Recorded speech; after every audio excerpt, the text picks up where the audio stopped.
Hey, everybody. Thanks for downloading this episode of the Black and Gold podcast, brought to you by Boonshine Brewing Company. And it's game week and Oktoberfest season. And it feels like it, too. It's really a good beer for and perfect for fall. I want to remind everybody to stock up because it's tailgating season. Going to Charlotte, going to get ready for Lindenwood, the mighty Lindenwood. What are they, the Lions? So go grab your cans, go to your local store, buy some Boonshine, take some pictures, send them to us. The Boonerang Light Lager is perfect for tailgating. It's light, crisp, and low alcohol for those of you that want low alcohol at your tailgates. Boonshine's great. So, Charles, any opinion on the Boonerang Light Lager? It's a perfect brew for the music festival that we have in town in June. Third weekend usually of the month because it's usually hot out. It's like peak summer, not peak summer, but it's getting there. There's a lot of sun, so good for kicking back, listening to a lot of music, and having a good long day. Which is why it's good for tailgates. It's because it's longer tailgate. Take it easy a little bit. That's right. Perfect. Drive it home, Big C. Drive it home. I like it. Very good. And I guess, okay, I'm your host, Alex Johnson. With me as always, the world's most famous App State fan, Big C. We have never had an August quite like this, Charles. We've both been crazy busy. And while this isn't our day job, we still love doing it. But sometimes you just run into situations where we just couldn't. You were at a conference last week. I had evening obligations. I couldn't find anybody to co-host with me last week. Couldn't find a guest. It was madness last week, so that will not be the norm, but kind of the perfect storm last week. But we're back for game week and ready to go, ready to roll. Well, we're doing BGP at least once a week over, on average once a week until next May, right? Yeah. These as people know, these work obligations or fantasy football drafts or whatever it may be, happen, one time of the year or two times of the year. So we'll make up for it. We promise. Well, we'll definitely make up for it. We do have a special guest tonight, Hunter Bailey, who hosts the podcast Highway 49. It's a Charlotte oriented podcast. He's also the beat writer for the Charlotte Observer for the 49ers. So he'll be on later in the show. It's good to kind of hear from that side, but at the same time, then we're going to get into this. Just a lot of secrecy right now. I mean, there's really not a lot of anything. I mean, I hate to say that. I don't mean to sound boring, but there's really not a lot of anything to report. Charlotte announced who their quarterback's going to be, but outside of that, no beat writer, no press has seen practice from any one of these teams, and it's just an interesting dynamic that I know we'll get in here. But the other thing is too, this is our 10th birthday today. We're recording on August 26th. 10 years ago exactly, we produced and published our first episode, Charles. And I don't know if you can hear. I can actually hear a katydid right outside my window right now. I don't know if anybody can hear that, but it's not quite a cricket like we had in the very first episodes of the first season. But Charles, it's been 10 years. Can you believe it? I was just thinking, what room of what house I was in when we did that. It was painted bright yellow, almost to with a black stripe, white trim. That's when before kids, and we can have man caves and have our own spaces, like the App State room that eventually turns into oh, that's a crib, over there. And 5 kids later. Yeah. Between us. Yeah, we got BGP babies in the house. And I remember recording one of our first episodes in, I think, season 2. We recorded when the ECU schedule broke. We scheduled these games with East Carolina, and I was in my office, which is now my daughter's room. Of course, I can't be there anymore. And I just remember little things like that before kids. And of course, now I'm relegated down to the basement. I've got a nice little setup down here. I'm not complaining, but we both kind of go downstairs away from everybody. My whole when we house do is asleep right now. Yeah, that's right. And it's not That's really right. that late. Yeah, I know. Oh, yeah, I know. But Charles, we've become really great friends through this process, and I'm not going to rehash our whole history here. We got other things to talk about, but what's crazy to me is you and I knew each other a little bit, not a lot, and we agreed. It's like, or you rather, I said, "Hey, would you do this with me?" You're like, "Yeah, I'll do it," and then could not have worked out better. We have great chemistry, and we haven't practiced, rehearsed, or anything, and it's just been we've been very blessed to have the initial connection we did, because it could have gone very differently, but it didn't. So I'm I thankful remember when for we that. started season 5 and you said, what do you want out of this? What's next? And I felt like we blinked and you said, I want 5 more years of it. Yeah, And I'm like, wow, that was quick. yeah, That, I guess that's what happens when you're having fun or you're too yeah, busy to even think about what you're doing. yeah. And we've had over 100 guests, unique guests, that are App State related, either administrators, coaches, or players. Over 100, over 120 over the course of over 540 episodes. So it's been, man, it's been awesome. It's been awesome. Little housekeeping here. So far we've raised $2,500 for the 32 day raffle, which is great, but you only have a few more days. If you're listening to this, you only have a few more days to buy raffle tickets. Go to 3432day.com. All proceeds go to Yosef Club, and we're raffling a ball that's autographed by Jerry Moore, Dexter Coakley, and Armani Edwards. I don't know how many footballs are out there with those 3 signatures, but my guess is it's not a lot. Not a lot at all. So it's our most exclusive item that we've had to raffle so far. Also, I just got this picture from CJ Huntley, actually right when we hit the record button. CJ Huntley just texted me a picture of, let me pull it back up here. See if you can see it, Charles. It's a Suns hat. Can you see that? Ooh, a Suns hat and a Suns ball that CJ has signed for the raffle, which is just awesome. CJ didn't have to do that. I did ask him. I said, we're doing this thing for Yosef, and he was happy to do it. But great stuff. Great opportunity to get some very rare things here. So you have until September 1st, folks. So go to 3432day.com. Like I said, we've already got $2,500 going to the Yosef Club, which is something we do every year in honor of the Michigan game. But yeah, good stuff. I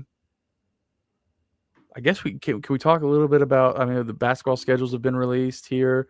Women's soccer beat Miami at home, which is awesome. Is there anything other housekeeping items before we talk about some Olympic sports, Charles? Not a lot. The basketball schedules are out. The conference schedules came out a couple of weeks ago, and now that we've put out, obviously, the information on what those non-conference games look like. So a lot of in-state games and things of that nature. Soccer is obviously, started. They've actually played 4 games now, AJ. Yeah. So they're deep into their season already. 3-1. Very cool. 3-1. Dropped one to William and Mary. But yeah, the Miami game, that's noteful. Yeah. I actually, so of course, in regular Big C fashion, I was like, all right, how good is Miami soccer? How good is Miami soccer on the road? Why is Miami soccer in Boone?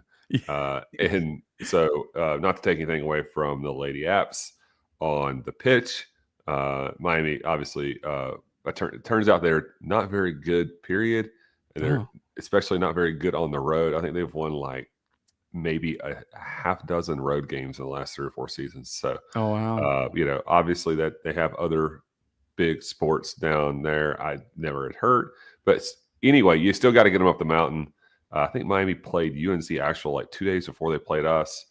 So they were just looking to, get out there, take a scenic trip. Maybe they've got a recruit in the mountains they're trying to get. Well, you don't want to play soccer in Coral Gables in August. That could be a thing too. You'd much rather be in my country. Yeah, sure. Especially early on. So, Oh, for sure. so that, that makes a little bit of sense. But good win nonetheless. Not taking anything away. But 3-1. Start of the season. We have Clemson on Sunday before we wow. record next week Wow. at Clemson. Nice. Yeah, so before we get too far here, Styles Roofing sponsors our Olympic sports coverage here. 704-842-1874. If you are in the Charlotte area, greater Charlotte area, and you got roof problems, I know we went through a stretch where just a ton of rain, ton of storms. Give him a call.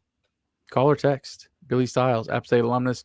He has worked with a lot of Black and Gold podcast listeners, and there's a lot of you guys in the greater Charlotte area. So if you need something, holler at them. They don't get paid up front, so they're not doing this half, get some money and take a little while, whatever. They're going to come there, they're going to get the job done, and then you're not going to pay them until the job's complete and you're satisfied. So they're the best in the business. 704-842-1874. But just on one more soccer thing, I do wonder if they're down at Coral Gables and they're practicing and training everything. It's so hot and humid down there. It's unbelievable. But that elevation change has got to be a little bit of something. It's got to take a little bit out of them, right? Because they go from 6 feet above sea level to 3,300 feet. It's got to count for something. And I think, like I said, I think they played in Asheville prior, so they had a little adjustment to come into Boone. And Asheville doesn't have the same elevation that we do, but that's like 2,000 feet, right? So it's like somewhere in there. But I mean, I think that bus ride. Well, I mean, did they? They probably just went to the actual airport. They probably chartered the actual airport, right? Probably. That probably threw them for more of a loop than anything. I doubt they got on a bus. Yeah, they got on a bus to go from Asheville to Boone. Yeah, that probably threw them for more of a loop than anything. yeah.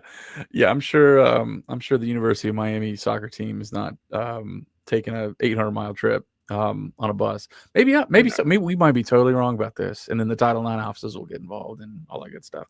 Volleyball doesn't start until Friday, this upcoming Friday here against Mercer, and then volleyball will be in full swing. And of course, that's a whole new staff as well. So it'll be interesting to see what goes on there. As far as the basketball schedules, I know we've already had the conversations about the conference schedule, but looking at the ladies here, I just want to cover this real quick. We're opening November 3rd. I know this has already been on the books. We've already talked about this particular matchup. Western Michigan for the MAC Sunbelt Challenge. Then Bob Jones on Friday night, November 7th. Davidson and Wofford at home. Some old school SoCon matchups there on Wednesday the 12th and Sunday the 16th. It's pretty cool. And we are going back to West Virginia. I thought we played West Virginia last year, I think. I'm pretty sure that was the case. I could be wrong. Norfolk State, it looks like that will be the Tuesday before Thanksgiving. Next home game is Carolina University. And there you go. We don't have any other non-conference at home. We are going to Clemson at Gardner-Webb at UNC Asheville. Okay. It's pretty solid. I did get a funny text actually from Billy Styles today, because when the men released their schedule, it says, Central Michigan, and it just says Carolina and then NC Central. And he's like, whoa, why is this not a bigger deal? I was like, it's not Carolina. A lot of people have fell for that, I think. A lot. Yeah. But no, this is a NAIA school. You can say what you want about that, but I think opening up with a brand new team, I mean, we're going on the road, against Central Michigan. That's going to be a peer matchup, but you got a brand new squad playing together. I don't know. I like that opening up, and that's what Kearns typically does. He opens up with something like that. North Carolina Central, Charlotte, and Elon all at home. I like that. I think it's good. Yeah, I mean that's it's going to get people to come. You would hope. Charlotte will obviously on a Friday night. That's a quick turnaround with Elon on a Monday. But that should do it. That's good scheduling, especially with in-state teams. And then, you mix in a couple of those NAIAs, Division threes, et cetera, to pad your wins. before, and then of course, play High Point again. That'll be they're good, but we're playing at Hickory. You're not playing in the the Greensboro whatever side gym that was. The auxiliary gym. Yeah, not that the Tarleton complex did us any favors last time, but no, it did not. But yeah, and then Sunbelt play starts a lot earlier. Usually it's like after Christmas and the New Year's kind of deal. Now we're getting like a couple games like in December. Yeah. So it's kind of eating into that non-conference slate quite a bit. Yeah, I don't like it. Not a fan. Not a fan of that. But what are you gonna do? I do think this is good. That Charlotte game at home will be good. Elon at home will be good. North Carolina, it's a good schedule. Going to Ohio State, that's our big money game. That'll be fun. Was it last year or the year? Yeah, it was last year, I think, that we got absolutely toasted by Wisconsin, right? I think that was who we played. And yes. They ran us out the gym. Mm-hmm. That is pretty good. Yeah. Cool. Well, I think that's gonna do it for Olympic sports. Of course, the highlight of this week. Everybody's been waiting for this. It's been highly anticipated. Everybody knows this. Seems like every Appalachian fan, every football fan has just been waiting for this moment. And that is Taylor Swift and Travis Kelce got engaged. Charles, your thoughts on the engagement? I just wonder who asked who. You didn't see the pictures? Oh, yeah. It just feels like there's, look, this is what we know about these kind of things. There was lots of attorneys involved before there was exchanging of a ring. So, I don't know how romantic that can be. Like, I didn't talk to an attorney before I proposed to my wife. I talked to 3 people. Hey man, what do you think about this? What do you think about Caitlin? Yeah, how do you think this is going to roll? Is this a good idea? Am I going to marry her? What do you think? Yeah, it's just I don't know. It just seems more like I'm not getting too excited about it. I know other people are, but it's just like this planned deal. So it's not something from your wildest dreams? It just seems inevitable. But no teardrops on your guitar, right? Before I'm not going to respond. But before football's, it's like the NFL starts next week. Yeah. Like the timing. Did she announce an album or something? Yeah, on their podcast. Yeah. Yeah. Oh, on their podcast. Yeah. I mean, that was negotiated. Like these are all calculated moves. Sounds like there's some bad blood between you and Taylor Swift, Charles. I have nothing against Taylor Swift. Okay.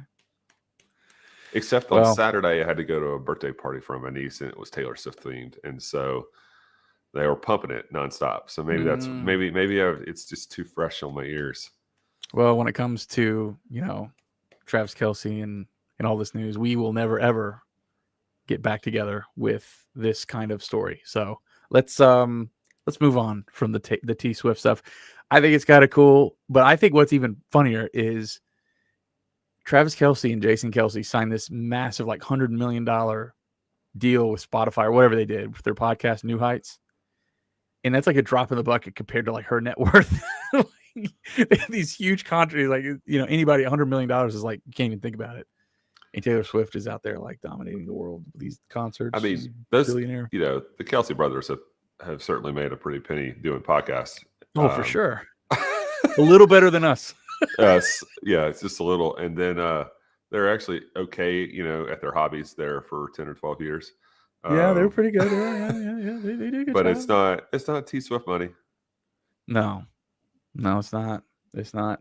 All right, let's do this thing here. Let's get in the hashtag BGP Mail Satchel. Answer some questions. Blue Deer. We've got some cards in the mail. Ice cream sandwich gift cards to Blue Deer, downtown Boone, downtown Blowing Rock, and West Jefferson. Check them out. It is still milkshake season. It's still ice cream season, but it's still in the morning. Hey, it's getting a little chilly up there. It's feeling like football season. So go get your coffee and go hang out at the coolest hangout spot in the high country and eat some sweets. Can't beat it. And for those that submit the best question, we gave away 2 already to Christian Guest and Ben Pennington. And so those are in the mail now, which is good for those folks. Hopefully they can get up soon and use them. But we're going to jump in here on the Twitters or X here. I got to make that adjustment, I guess. Let me get to my Twitters, get to the profile. Let me scroll. So prepared. This is season 11, and we're still just the same old. We'll get to you in a minute. I just got back from a football practice. So I got, and we're running ragged here, folks. Just trust us when we say it. Matt Williams, what is the latest a UNC Concord student should schedule classes to ensure they can make it back to their parents' South Charlotte home by dinner? Charles, what do you need to do? Like on game day or just on a regular day? I mean, I'm not really familiar with schedule classes. You're not many Saturday classes. Yeah, I don't know. I'm not familiar with the light rails drop-off schedule or anything like that. South Charlotte, you got to give them 45 minutes. Does the light rail go from Concord to South? Like we're asking how long it takes? Like I really don't know. Can you have to get a connector? Is what I need to know. Why wouldn't they just drive their car? I don't need a light rail. South Charlotte home by dinner. You don't drive in Charlotte. Have you? When's the last time you've been to Charlotte? Is it a good idea to drive? I mean, the last time, I guess in July was the last time I've been. Talking about being home for dinner. It's like like rush hour traffic starts in Charlotte at like 4:30 in the morning. Yeah, and then everybody goes home at like 2. Yeah, I don't know. I'm gonna say if you have a standard dinner, like in our house, dinner's like 5:30 because you got to get these kids fed and shut up. But like if you're in college and whatever, maybe your 6:30 is dinner. I don't know. You got to get a nice. You got to get done with class in your car at 5:30. How about that? Is that fair? I know. Schedule a 4:15 class. Yeah, We'll do that. I know that wasn't a serious question, but here we go. The meatloaf, the meatloaf. I don't know why I thought about that right now. The meatloaf. Was that Wedding Crashers? Is that what that was? Yeah. I think it's Ferrell. Yeah. We're old. Is it old school? Maybe I think it was Wedding Crashers. I'm pretty sure it's Luke Wilson. It's not old school. Luke Wilson was in Old School. Yeah, but like Will Ferrell was like a massive character in Old School. Will Ferrell had a cameo in Wedding Crashers. Owen Wilson was in Wedding Crashers. Luke Wilson was Old School. Oh, I don't know which one is which. The blonde one with the crooked nose is Owen. Luke Wilson is the. Oh, look at that! Well done. Yeah, well done by me. Yeah, great job. You don't watch movies. It's a good quote, though. Good callback. Yosef's pipe. If you were to theme your tailgate menu based on who app is playing that week, what would be on your tailgate menu for each of the Sunbelt East teams? These are going into the secrets. Is it too easy to say buffalo wings for Marshall? I think if you're just literally just throwing up just food out there, I mean it's pretty simple. You got the beach chickens. You can do chicken wings. You can do chicken tenders because they're not as classy as a wing. Tenders for kids. For Georgia State, some type of soul food. Chicken. What about like burgers for like the varsity? I mean, I don't. When I think of the varsity, I think more of Georgia Tech than I think of Georgia State. Yeah, but they're still right there. It's like a stone's throw. But there's also one in Athens too. So like, I think of Georgia Bulldogs. I just have never like related Georgia State with the varsity. Well, that's just me, Atlanta. Though. Yeah, just Atlanta, I guess. Yeah, I don't know I don't even know. I guess you could say soul food, but. And then what about James Madison? What are we doing? Like, are we having like? Well, I've always tried to do like the King's Feast for James Madison because it's the whole Duke and Royal and and plus they don't really have anything like they're above the sweet tea line, so they are. They're definitely above the sweet tea line. Oh, okay. I didn't. Well, what's the sweet tea line? Oh, you got to look it up. This is going to be like Duke's mayonnaise on a grilled cheese. If you don't know about the sweet tea line. Hold on a second. Did my camera just go out? Can you see me? Just for a second. I still see you. Oh, you still do? Okay. I'll turn it back on. Here we go. You looking up the sweet tea line? No, I'm not. I'm trying to get this camera back on. I don't need to see you. Yeah, you do. You want to see me. You want to see me. No, I didn't see the sweet tea line. Let's look at the sweet tea line. Looking it up. Okay. Here we go. All right. So like the entire West Texas is not. Oh, this is one that's like specific to Virginia. This is interesting. Mm-hmm. Okay, I see what you're going now. I see what you're doing. Let me see if I can pull this up here. I'm gonna put this up. I'm gonna present this while you're looking. Yes, so Marshall certainly is a buffalo. Bison burgers, whatever. And honestly, you can do something like this for Old Dominion too. Although you have that coastal theme, and you can do. And don't they have like this big oyster fest or something like that, or seafood boil of some sort? Yeah, I think that's pretty cool. I mean, Georgia Southern is, Can you see that, Charles? Yep. I was looking at that earlier. Oh, okay. So Harrisonburg is right north of this. Yep. Okay, I see. That's interesting. So I would have thought that like West Virginia would be prime sweet tea territory. The southern parts of it are. Yeah, but anyway, I'm sure there are some places that still do that, but it is what about historical? What about clam chowder for ODU? I mean, like as a tailgate food, like if you're just saying, hey, like I'm at the house, I'm having a couple buddies over, or or I'm watching it by myself, and doing all my superstitions, and nobody in the house is with me, and I'm gonna make noise and get complaints from the neighbors. Yeah, sure, clam chowder. I think that's one of those things like you eat by yourself. I don't think you really like warm up a pot of clam chowder like in an outdoor tailgate. Well, I mean, like, don't knock it till you tried it. Well, it's fine on a cold day when you're by yourself eating it, but not when there's 40 people around you and you're like, hey, look at this clam chowder I got over here. It's going to draw some ire. Yeah, I think so. It's in the state of North Carolina. You're going to stand out for sure, not in a good way.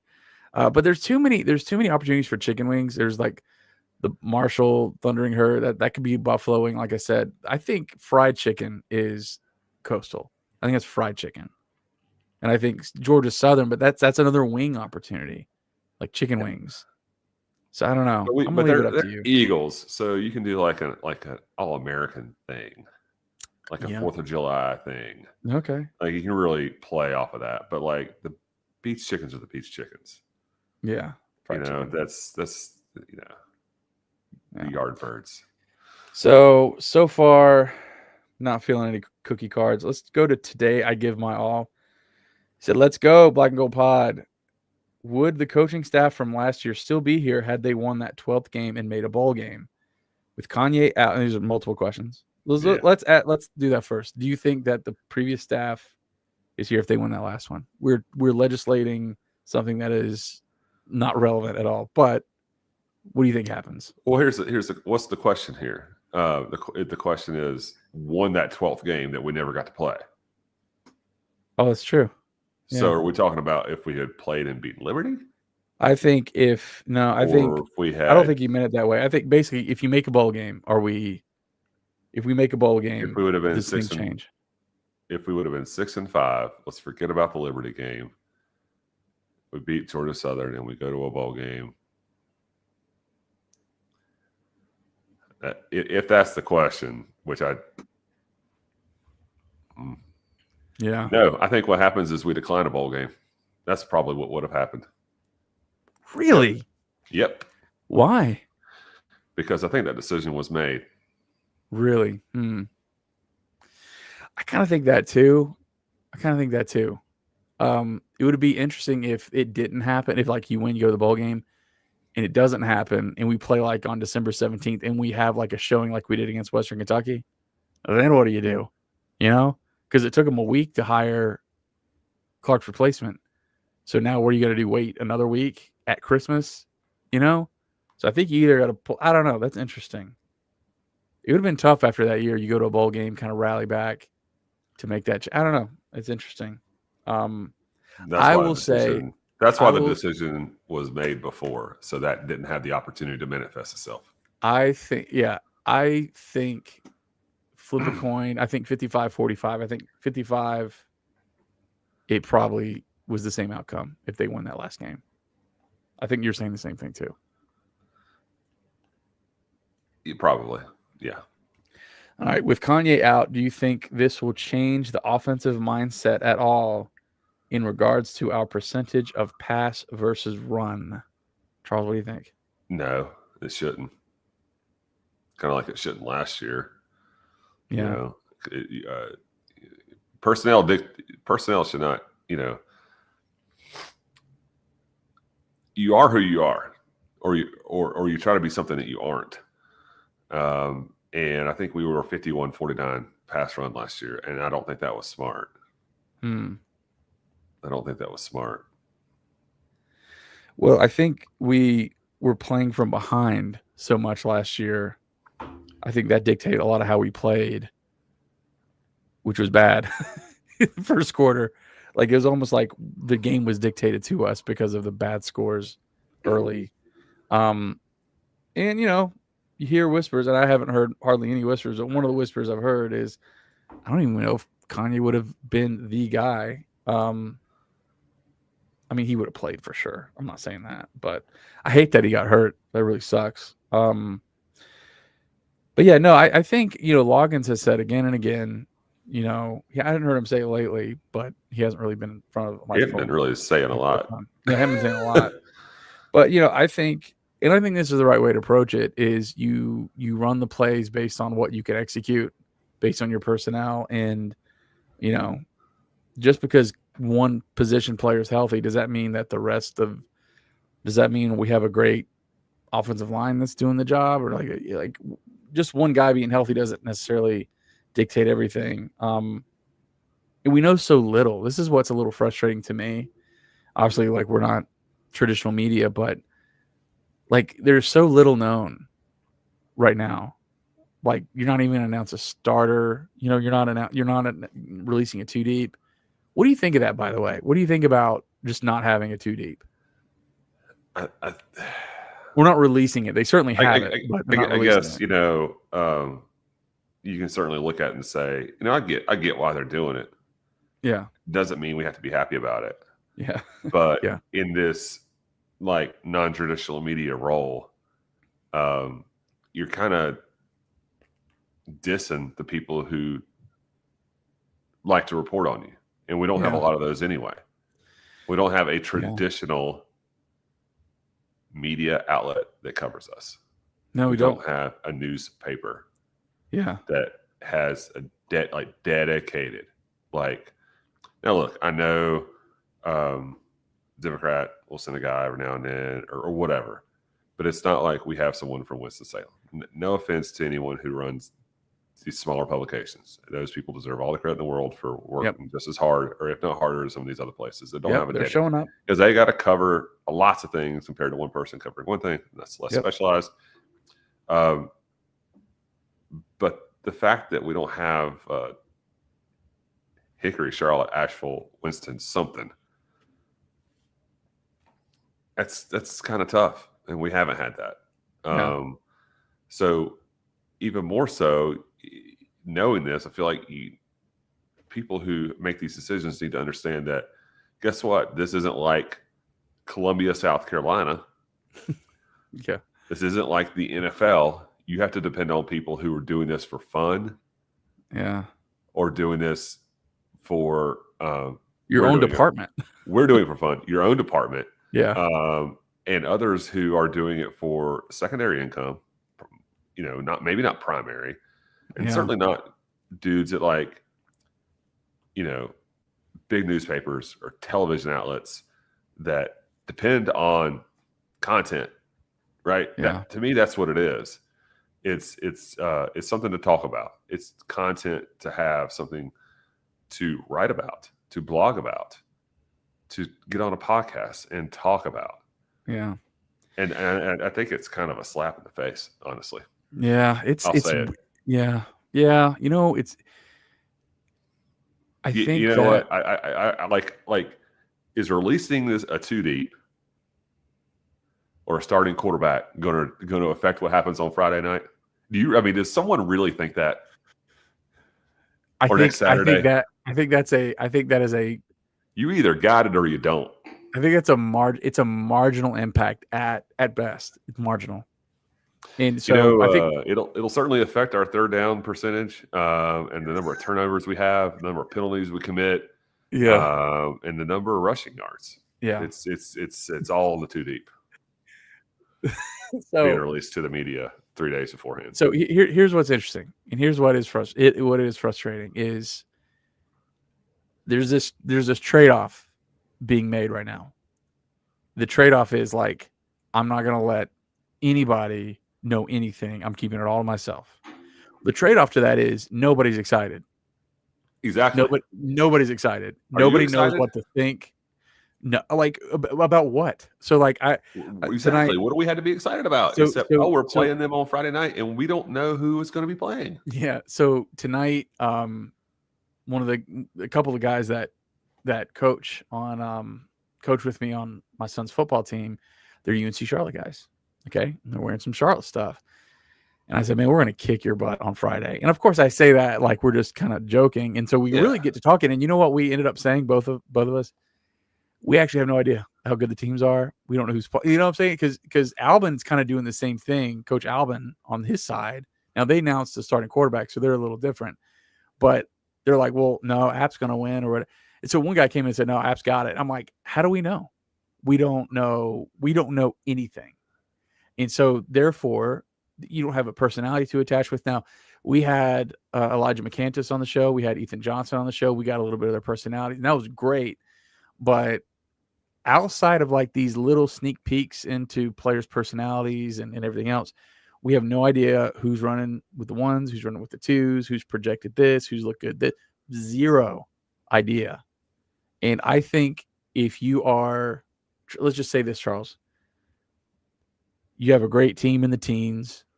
Coach Satterfield's got an opening game coming out. He thinks he can win. And so there's a transition at quarterback, whatever. So he feels it's an opportunity. Like if he holds the kind of cards close to his chest coming into the season, that's best for him to win this opening game. But what do we know? We know we have a good team. We could talk about last year's starters, returners. We can build storylines ourselves. It's kind of like what we did with in 2016. We talked about, well, Ronald Blair and Doug Middleton are gone. Like those were two stalwarts on our deep. Like, are we going to be as good on deep? We can make those storylines because returners, guys coming back. We already have a good team. We know we have a good team. Blah blah blah. Right now, though, we are not a good team. We weren't a good team last year. We have 50 new players. We don't know if we're a good team. There's no anything. And the choice to say, we're not going to give you any red meat to even like just say, oh, okay, Jalen Ramsey's going to, be left tackle. Like we can't even say that. We don't even know Jalen Ramsey's on the 2 deep. Yeah. Or Jaden even. But Jaden, sorry. That's a perfect, like, fumble of the words there, though. Like that explains everything, right? Yeah. Because you didn't get to see his name anywhere. Yeah. But like, 2018, you can talk that tracks and say, even though that game's in September, we have played a couple times. We're like Thomas Hennigan and Corey Sutton and Zach Thomas and Jalen Moore. And good luck. We wreck you. Yeah, good luck. Yeah. And now we're like, we got some football players. Yeah. You know football. What I've seen people do on Twitter, Charles? I've seen people pick out numbers on the highlight reels and say, oh, it looks like I just pulled up the roster right here. I saw Jose Leon. People were like, oh, I think that's Jose Leon in the practice clip.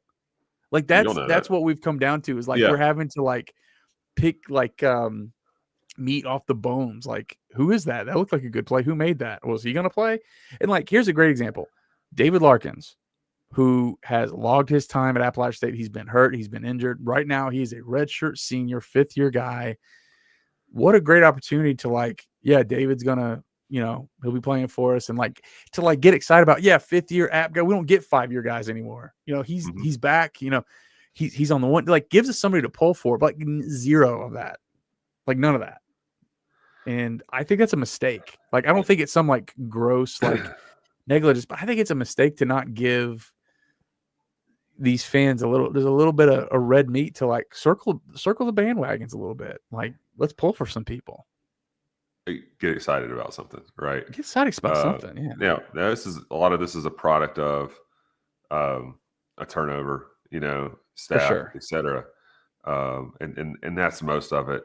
But if you have all these new players, who are the, until those guys go out and do something on the field, know anything about them, so yeah, no hype. In the past, we would see these numbers in practice videos and say, well, I don't know who's wearing that, but we knew who was playing. Like, you didn't need to see a Thomas Hennigan touchdown catch, like it's in fall camp. But you were looking for those, like, all right, who do we not know about? Who's wide receiver? Who's the next guy coming up? Yeah. And now we're in a spot where we don't even like the next. There are no Thomas Hennigans. There's no next guys. It feels like there's no next guys. And I actually have heard, I think Loggins even referenced this, and people are still like referencing the spring game. Well, blah, blah, good. The spring, that was in March or whenever it was. So I think there's a missed opportunity. Ages ago. I think there's a missed opportunity here just to do something, even if you're giving up a little bit of like something. I don't know. I could be way wrong, but I don't know, man. Dude, the fans aren't owed anything. Okay, fine. The fans aren't owed anything. I just think it's a missed opportunity. At some point, the fans, may speak back and say, well, I also don't owe you my season tickets. What are we showing up for? Right. Like, we want to win and everything, but give us something. I think that's something he'll learn from, I hope. Yeah. Me too. But anyway, so continuing here, did Brandon Harrington get his Eagle Creek vaccine before he jumped in the sewage? No. I don't think there's very little thinking done with that decision to go down there. I'll just say that. The talking heads feel confident of a bounce back year. I'm still continuing from today, give my all. Most around predicting a 7-5 record to a 9-3 range predictions. Will the fan base be satisfied with 6-6 as a jumping off point from the new staff? As always, thanks. Hey man, I'm going to be honest, like the talking heads, nobody has seen a practice that reports on anything. Who are those heads? What are we talking about? 0 people have seen practice. I think I got I saw an interaction on Twitter recently. It's like, well, I just have a feeling about this offensive line. How do we have a feeling about the offensive line? Like, I'm not even saying it's bad or good. I'm not saying, well, you shouldn't have a good feeling because they're going to be bad. How do we know they're bad or good? Like, we have no idea. I hate record talk, but it makes for fun dialogue. Yeah, it does. But, when we say a record, it depends on always how you get there. You've heard me say that once. You'll hear me say it again. What does it look like at the end? How did you make it there? Did you go 6-6 and then win your last 3 games, or did you lose your last 3 games? Right. Yep. So do you look like 6-6 all year long? Like you're like pitting around and like, hey, we were a game under 500, and then we were we were a game over 500, and then we lost one, and that's kind of who you are. And injuries will dictate that, and cohesion and chemistry will dictate that. Certainly, and I think in this scenario. I just think we're probably more closer to 6-6 and 7-5 than we are to 9-3 right now. I mean, how do we know one way or the other? I mean, I just. But if I had to put something on it, I'm going with like, let's go 6-6. And I'm with you though, Charles. You had mentioned that a couple weeks ago. Like, I was like, no, 6-6 is a success. But if we go 5-1 and we come out of September and we're like hot, and then we go 1-5, that is not actually a success. No, That's no. like, oh, that's not good. So you really do have to watch the season. I mean, there's a lot of context that could go into it, but I mean, that team could be prime. That defense, DJ Smith might have that defense tuned in to like, and they're going to blow us away. I just don't know how anybody can say that one way or the other. Hey, we got that transfer from Missouri. He's pretty okay, great. He might be good. I don't know. Is he on the 2 deep? Like, Find out. probably. Maybe next week. We'll find out around 7:00 on Friday. I'm writing that down. That today I give my all. I'll give you. That was a lot of questions, and you've written in a lot in the satchel. Those were good. Those are quality. You get a card. That's good. I'm writing that down. He'll use it too. I know it. He'll use it. Yeah. You get one, and we'll give out another one too here. So, if we hear another good one, this is from Justin Fowler. I heard a new guy on the Loggins press conference, David Jackson from Parkway Sports. Have you thought about getting him on the pod yet? No. Jason Hutchins, who has the biggest pressure to succeed in week 1, the offense or the defense? Charles, what do you think? I think that's actually a really good question. I do too. I think it's the offense. Why is that? Because what are the expectations of the defense to show improvement? Yeah. And they won't have to show a lot to show improvement. Yeah. But at the same time, like, what have we heard of this? Like, there's pressure to score. There's pressure to not make your defense do all the work. But I don't think there's any pressure on our defense right now. I mean, as a preseason take, okay, because I think people will see improvement faster than they will on offense. Okay.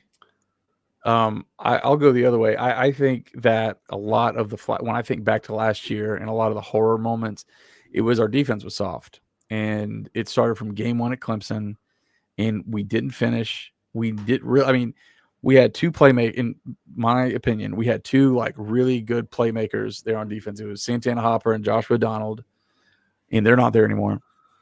And I think where's the pressure? Well, the pressure is like, we can't show another like lack of effort and intensity and physicality on defense again. I mean, the pressure is look like a defense again. So I think that you're right, and I think of what we know is that that's not what DJ Smith is going to let go. Well, hopefully not. Yeah, that's what I'm saying. Like, I think there's pressure on him to like, hey, a lot of people said Scott Sloan's defense wasn't good, and then we were blah blah blah. All right, DJ, you're up. Make him good again. And I think there's a little pressure to that. But to your point, if I'm playing devil's advocate against myself, what is Loggins known for? What's his calling card? I don't know. It's probably somewhere on that 2 deep.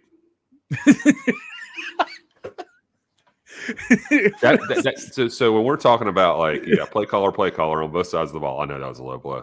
Yeah. Really took his knees out there. But like, we know what DJ Smith is capable of. Yeah. Yes. Like, and we know what standard he will hold himself to. Yes. That's like a constant. That's like the one thing we know about. Yeah. We don't know about what play is going to be called. We don't know what the offense is going to like really kind of look like. I'm sure I didn't go to the spring game. I'm sure that was page 1 and 2 of the playbook at most. Yeah. And if you're an NFL guy, you've been in the NFL and you've been, done this in college a little bit, I'm sure some of that trickles over. Now, we all know that the NFL will go and like, if you've watched any Hard Knocks or Inside, the blah, blah, blah, Cincinnati Bengals, whatever. Yeah. And you're like, if you study it, if you're big in the NFL, that like these guys change their playbooks like every other week. Yeah. And they will go and call a play week 4 and then not call again until week 9 because they not just running the same stuff every time. Like, they're like, hey, that's how deep it goes in the NFL. In college, it's more like, hey, that worked. Let's run it till they stop us. Yeah, yes. The Satterfield mantra. Maybe not that simplified to the level of like high school, but like there is some of that to. All right, we'll run. We'll flip it on them. We'll give them a couple other looks, but basically the bread and butter is a dozen plays or so. I think I might. That's a great question from Jason, and I'm going to give him one too. The pressure is on the unknown. The pressure's on the unknown, but like if I had to like lay it down, I don't think Loggins is doing this on purpose. By the way, I don't. But because of like hey, we just don't know a lot about this team. Really, everyone's kind of looking at him. Like him, he's become like the focal point because we know, like, he's standing up in front of the microphone. He's the one giving those 50-second reports after practice during camp, on Twitter.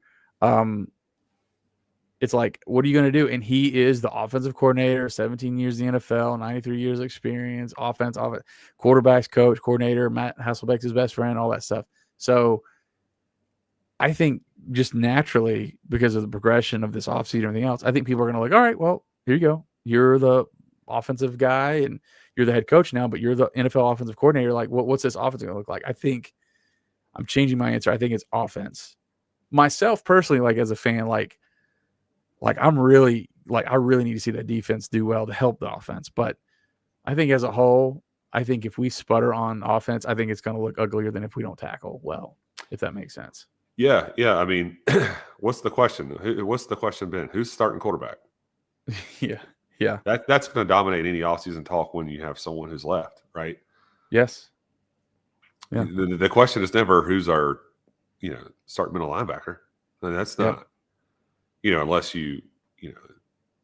that's just probably not it. Not when you're looking for a new starting quarterback. So that's where I think the pressure is. Everyone thinks about that.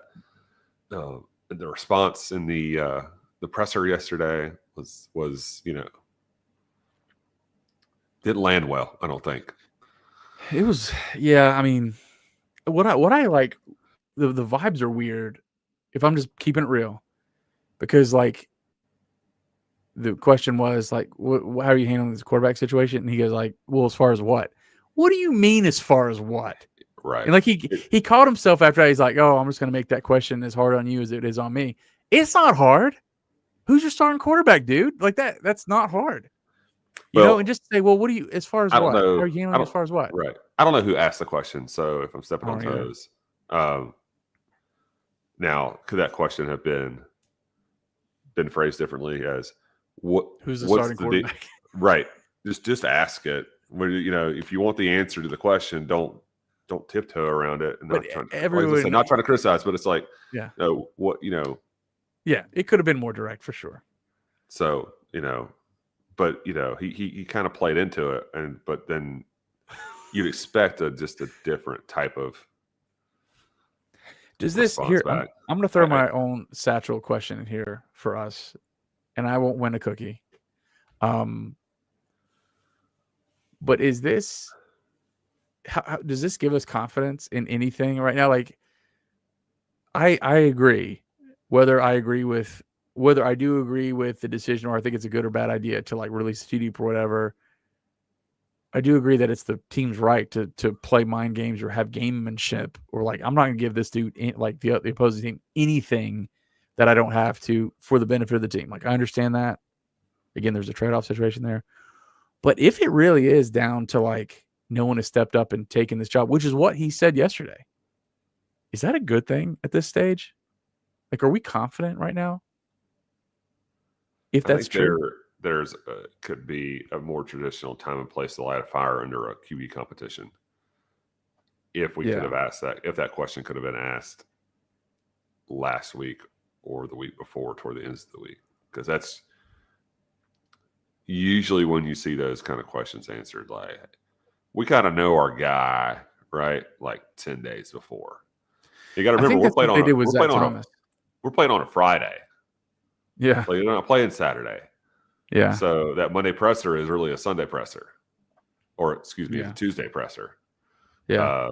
Which we don't do. So like we're well ahead like of the game situation here. Like Thursday's going to be super light. Tomorrow it will be as well. on Wednesday as far as practices goes. So like we had to know. Yeah. But I seem to remember after camp, I think after camp, when it was down to Huseman and Thomas, I think that Zach Thomas came out of camp. It's like, well, he's number one. I think that's how that went. Or it wasn't week of. Now, I know behind the scenes that everybody was really nervous because Zach had a terrible week of practice leading up to that. He was on the show and told us that. Nick Cardwell was on the show and told us that. But I don't know. I think I just convinced myself that like ultimately like every team is different. And if even that in that 2018 team was biting their nails and like no one was confident, then anything can happen, I guess. I guess that's the moral of the story there.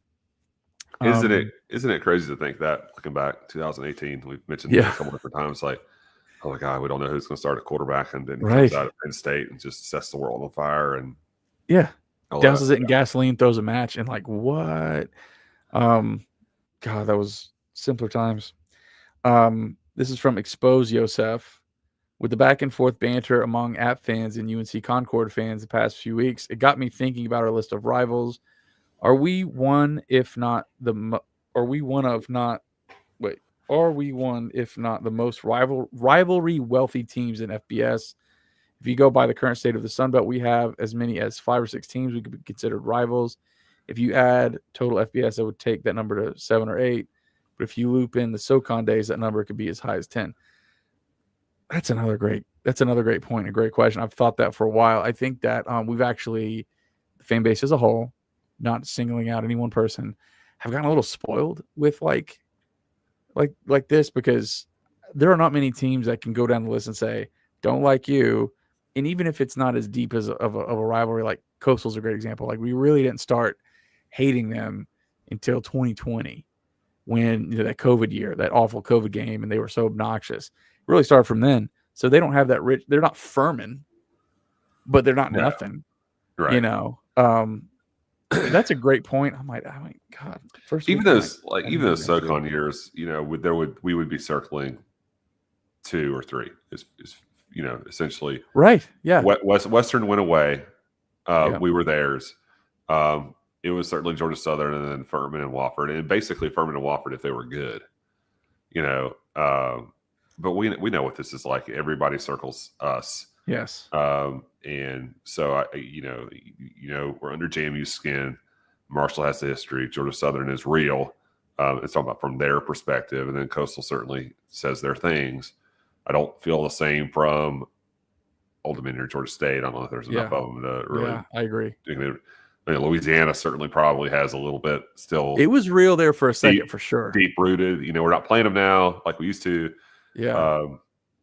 Troy probably has a little bit, but if you're asking us, like, this is just one, and Marshall will rekindle itself, and it has. We've played a few times. Nobody's won at the other team's place yet, and once that happens, then it'll feel more real. But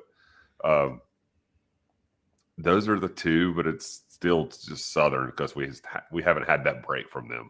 I think that's the one that is certainly the most potent. I think that's in a potency tier to itself right now. I do agree with that.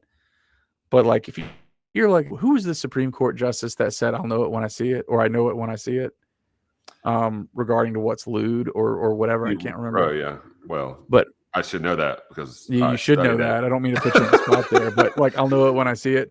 To me, here are the teams that like raise the meter as far as like banter and get the blood pressure going a little bit. And I'm not saying it all has to be the equal amount of like rage and hate, but to me, East Carolina, Charlotte, JMU, Marshall, Coastal, Georgia Southern, for sure. I think they register a little bit on the chart to varying degrees. With I think Georgia Southern's at the top of that list. If we play Wake Forest, that absolutely registers when we play them. We don't, of course, play them. I think Louisiana's lost its luster a little bit. I think those Napier years were great. Those were some awesome matchups against them, but they've kind of taken that from us.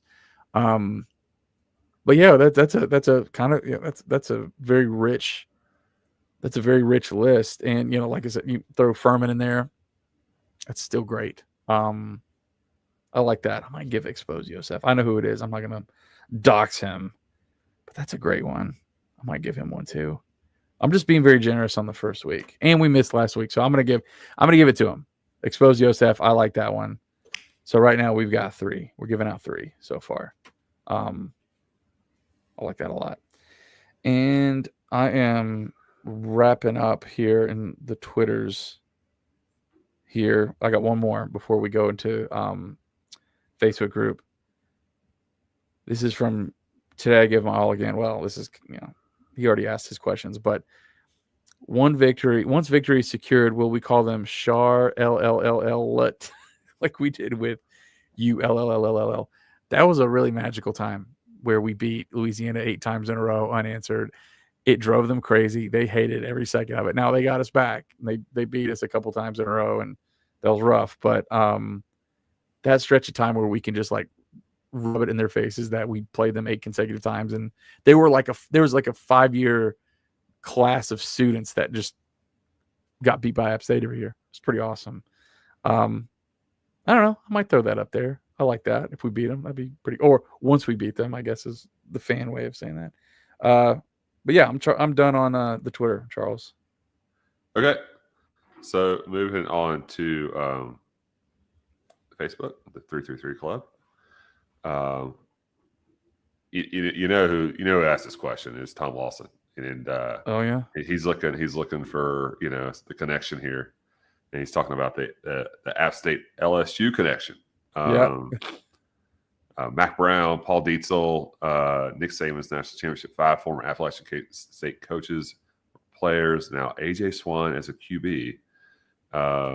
So this is just really, it's not really a question, but it's commentary. And then you mentioned Stan Hickson and Stacey Searles, and Lawrence Dawsey. And so that's very interesting. That is interesting. The LSU people treated us right when we were down there both times. Tiger baits you to death, which is fun. But is Swan? Here's my question: is Swan more of an LSU guy or a Vandy guy? He played more at one place. What a great! Are we saying, well, this is, is the last school the bigger deal? Because I watched AJ Swan tape, and it was not when he was wearing LSU colors. Well, so now we're in an era where those guys have less loyalty, right? So I don't know what he would say. To me, it'd be kind of hard to disown the team you played for, you started for. I don't know. Right. I don't know if he ended things poorly at Vanderbilt, but I don't know. I would say he claims LSU because that's obviously a better program to claim. I don't know. Yeah, I mean, I understand that. And Stan Hickson, by the way, that was the other one. So Stan Hickson was on those teams in the 80s that Steve Brown always talked about, who I think he coached at Penn State too. Anyway, that's the other coach that was on that 03 team that won with Saban.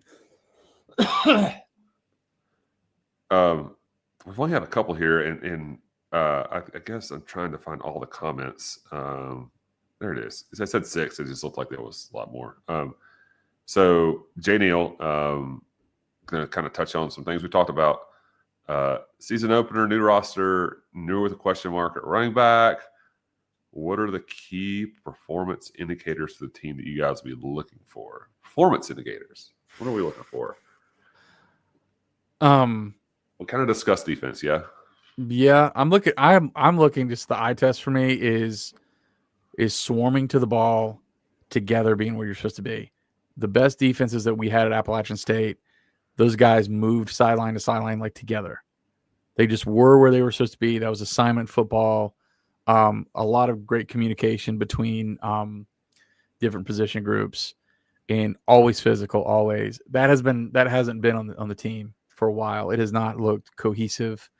So I don't know how you would grade that from a stat. I mean, it's certainly not tackles, but eye test wise, there definitely has been lacking what looks to be the defense playing together, but also physically, because I can't think of a game last year where we played even very good on defense from start to finish. Like we might have Right. like finished off the second half of like the JMU game really well on defense, but I could rattle off like you just go back when we were winning some belt titles games from beginning to end. Defense was just clicking. Everything clicked. And in the offense wasn't always scoring, by the way, but the defense was playing together and physical and making the team quit. My eyes are going to be drawn to that more. And also just like, are we going to get to that next level in the offensive line? I mean, we just haven't done that in the last, couple of years. We haven't had that kind of offensive line that's getting to that next level consistently for a game. We go through flashes of it, and I think everybody gets excited, like, oh yeah, that quarter, like we did really well, and then it kind of goes away.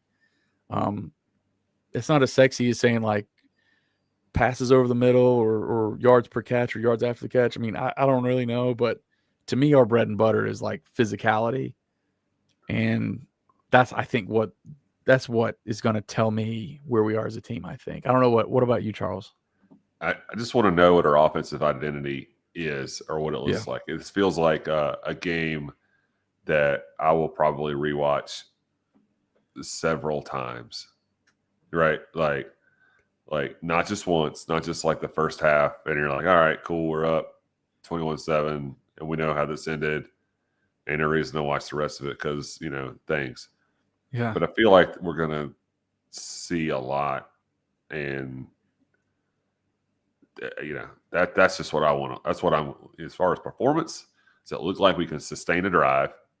Because that's like an NFL style way to do things. Yeah. Mm-hmm. Is it just are we just going to survive off hoping they miss an assignment, we break a tackle, bust a long big play or something like that? Yeah.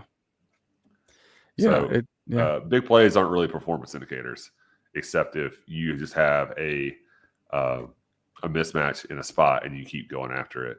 Or something like that. Like you say, their secondary is weak. The secondary is short. They can't run. They can't track the ball. That's not a performance indicator. It's like not so much how they react to us, but what do we do to make ourselves look good, to make ourselves look crisp, to make ourselves look like we are someone who can compete, more than compete, but win. I think a good way of putting that, and this is something I remember saying a lot last year, is, and this is on both sides of the ball, are we going to dictate what happens or are we going to be reactionary? I think the reason why we put ourselves in so many bad positions last year is we weren't dictating from the start. The game was dictated to us, and we spent the rest of the game clawing back. And for most of our games last year, even some that we won, is this going to be the kind of team that's going to dictate the terms on the line of scrimmage? I'm going to tell you that's what I'm going to actually look at. Like at the line of scrimmage, are we going to dictate what's happening? Are we going to have more juice than UNC Charlotte? And I hope so. I hope so. But we don't know because no one can no one knows. I think it's something that, it's a little bit underrated and it's not been talked about is like, do we want to go in? Do we, like I said, the juice? Yeah. Are we, it's easy for us to look back and say, the players definitely want to win, right? Yeah. But do they want to go put the effort that gets you to winning? Like, what are you willing to give up? Yeah, exactly. I was trying to not say that, but say it. I went ahead and did it for you, so don't worry. Cool. All right, this is the last one in the 3-3 Club. Nathan Powell. When you published, this is going back to what we talked about earlier on. When you published the first episode, did you think it would be going 10 years later? And how long did it take for your wives to get on board? Big thanks to your wives and kids for sharing you gents with all of us consumers. Do you remember that far back, Charles? Do you remember negotiating with Caitlin in any way? No, I was just like, hey, I'm going to go do this for a minute. Yeah. And then 3 hours later, she's like, why are you still doing this? I was like, guess what? We're going to do it again. We're going to do it again next week. I think my wife knew that I wanted to do something like this, like have a little creative outlet to do something. And she definitely was like, how many nights a week are you going to do it? I was like, once a week. And Charles, we've done that. We've done it once a week. We do post-game shows, right? So we do 30, 45-minute post-game shows after football games. So we do that. But for the most part during the week, I mean, we do record once a week. So we've kept to that. I certainly wanted it to go as long as it has. This is fun for us. You know, this is a creative like outlet. You get to do something, talk about something we already love anyway. You know, it's not that much work if you are already interested and passionate about something. And it is a sacrifice. I will say that because, you know, I have to run downstairs and get ready and everything else, throw the kids in bed and, hey, I got to go down, I got to do this. And like tonight, I'll just give an example. You know, I'm helping coach of this football team. We practice 25 minutes away. So rush in the car, put everybody in and run downstairs and like no prep, you know, not that we prep anyway, but it just feels like a hurricane sometimes. But our wives are definitely supportive or else we wouldn't do this basically. Right. So, but it's fun. You know, yeah, I don't like putting expiration dates on things except food. So like, you know, this isn't a milk carton. You won't see us on the side of it. But I never sat there and was like, you know, we'll see how this goes. We never said we're going to do this only if XYZ things happen. Yeah. Now, did we probably envision where it's like, well, we won't be able to do this forever because life will get in the way. Mm-hmm. Well, somehow we made it part of life. Yeah. So life didn't get in the way. Do you remember our two rules, Charles, that we both agreed on off the top? Have fun. This isn't Little League. No. Number one, we're going to do all sports. Yes. Well, not just football. That's what we agreed to. And then so it was like, I don't want this to be some cheap, like, hey, let's just do football and call it a night. Like we want to do like honor the sports because we're app fans. We're not app football fans. Right. And the second one was we won't slander coaches or players. Like we won't slander them. We'll be honest with what we think, but we won't slander them. Right. Yeah. Those are the two things I remember very distinctly. Like we will not slander, like we'll say hard things like not playing well and like we'll try our best to call a spade, but we won't name call basically. You know, we've certainly sometimes you know, to tell the truth hurts, but you can do it in a nice way. Yeah. So. I had football coaches last year tell us that what we said was harsh but true, you know, and like I don't know, I don't like that. Anyway, but yeah, no, thank you, Nate. Nathan's been, and there's so many people. Like I'm not even going to try to list. If I start listing people that have been with us from the beginning, I'm going to forget somebody and feel bad about it. But there have been so many people from like the very beginning have listened to our show and been there with us and have become really great friends of ours just from this, which has been awesome. And, you know, Nathan Powell, one thing that stands out to me, he lives in Utah and he's been listening out there in Utah to the show and been involved and been supporting us in the 333 Club. And little things like that, man, are just like, get me jazzed up. Like I know we have a listener or more in Seattle. It's way out there, you know, further than Utah, but it's good, man. It's awesome. And Nathan, I appreciate you supporting us and listening to the show, you know, really for all these years. Think about the listeners that like those who don't get to Boone. Yeah. For whatever reasons, or they get there once. And then you got listeners who maybe come up a couple times a year, you know, and they live like far east, you know, down the coast, North Carolina or South Carolina. And then, you know, those who live within, you know, that beautiful 2 to 3 hour radius, and they're like every home game, several basketball games, several baseball games. And it resonates to all, it seems, you know, or, you know, so we get that collective, you know, support from all types. And, you know, I can't imagine how different it is for someone who's closer to Boone or lives in Boone compared to someone who lives in Utah or Seattle that like, you know, what do those people think? You know, like where, you know, if you're close to the area, you can get as much news as you want and it feels personal and you can like see and feel and touch us like that. And whereas if you live somewhere far away and you can't make it to Boone, and you're like, this is how I digest these things. Mm-hmm. This is taking me back to the things I remember. When we talk about walking down River Street, they put themselves doing that. They're like, oh yeah, that's Yeah.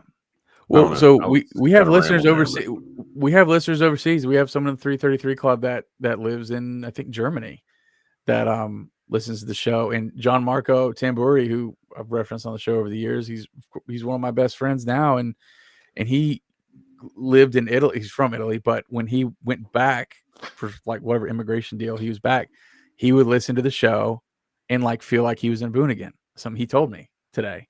And they're we've heard from alumni. Jay Neal is another one, just throwing out random names here, who lives out on the coast of North Carolina. We're out east. He said we helped reconnect him to being an App fan after years of being far away from Boone. And so I never get tired of hearing how we have helped people love Appalachian sports more. It's really nothing like, we're not doing anything unique. We're just talking about it, and they're feeling it. Not again because anything that we're saying that's different or unique or whatever. We're just doing it. We're just talking about it, and if that gets people more plugged in, it's awesome. Mission accomplished. So, an unintended goal or unintended reward of all that, I guess you could say. Yeah. Cool. That's it. That's our satchel for week 1. Wow. A little light in the 333. It was light. You got to check when you post that, AJ. You got to make sure that people are looking at Facebook like, I got to make 7:15 in the morning before they get to work. I got to do it. Yeah, I got to get a little earlier. So the winners are Tigma, Jason Hutchins, and Expose Yosef. Congratulations, fellas. We appreciate the interactions. Some good questions this week.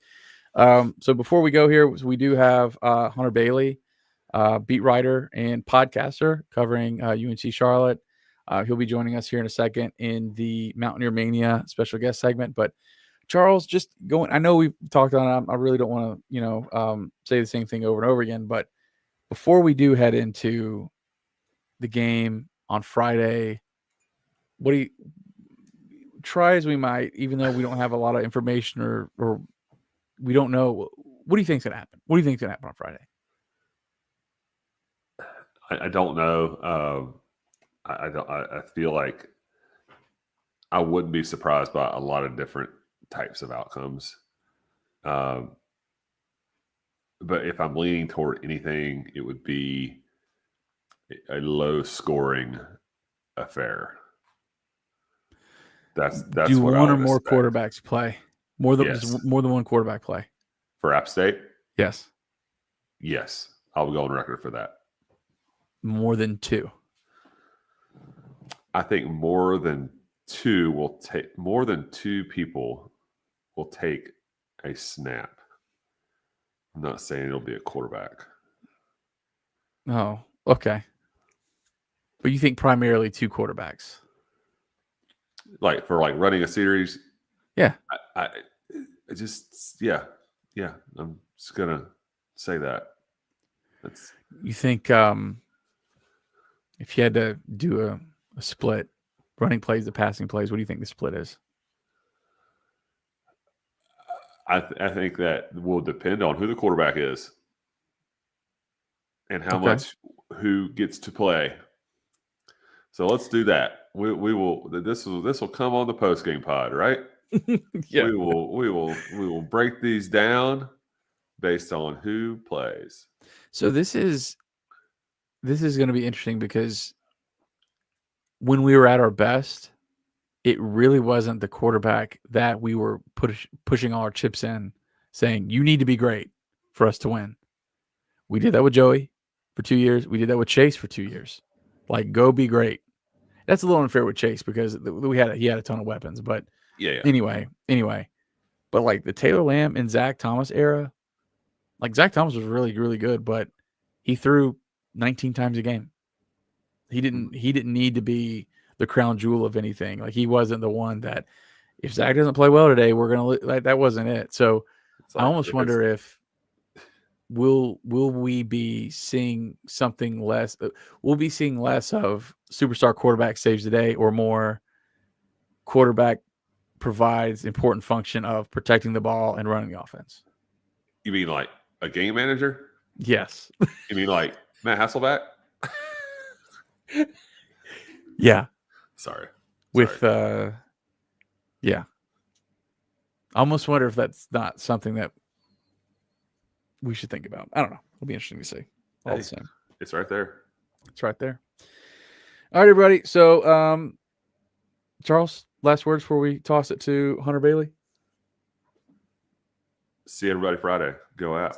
See everybody go Friday. All right. So, for our Mountaineer Mania special guest segment, I'm going to toss it over there to Hunter Bailey. So sit back, relax, grab your favorite beverage of choice. Maybe it's a Boonshine beverage. Grab a smoking jacket, a nice pipe, or cigar. Find a comfortable place to sit and get ready to hear the soothing sounds of Highway 49 podcast host and UNC Charlotte beat writer, Hunter Bailey.